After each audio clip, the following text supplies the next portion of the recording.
ওয়ালটন। বিপদ যখন আসে চারপাশ থেকে আসে। এই যে রমজানের আগে হঠাৎ করে আমার রাইস কুকারটা নষ্ট হয়ে যায়।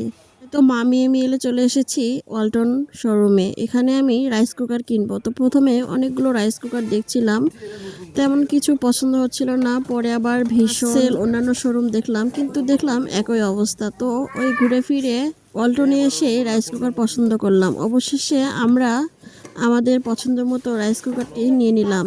না, এটা নেইনি, আমরা নিয়েছি এই যে এই বাদামি কালার রাইস কুকারটি। এটা আমার কাছে বেশ ভালো লেগেছে এবং পাত্রগুলো ছিল ননস্টিক। তো সব মিলিয়ে আমরা এটাই নিয়েছি, এটাই ভালো লেগেছে। শোরুমের ভাই আমাদেরকে এটি ভালোভাবে চেক করে দিচ্ছিলেন এবং আমিও একটু ঘুরে ঘুরে আপনাদেরকে দেখালাম। সত্যি কথা বলতে আমার বাসায় যত পণ্য আছে, মানে ইলেকট্রনিক যত পণ্য আছে, লাইট থেকে শুরু করে ফ্রিজ, টিভি, ফ্যান, মানে আদার যে জিনিসগুলো আছে সবগুলো আমার ওয়ালটন থেকে নেওয়া। এবং আমি কিছুদিন আগে একটা ওয়াশিং মেশিনও নিয়েছি।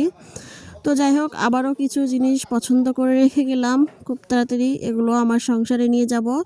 তো এই যে আমাদের রাইস কুকারটি রেডি হচ্ছে।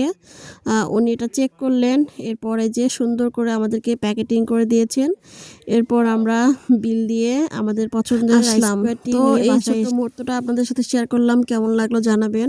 আজ এখানেই বিদায় নিচ্ছি, দেখা হবে পরবর্তীতে নতুন কিছু নিয়ে। ধন্যবাদ সবাইকে।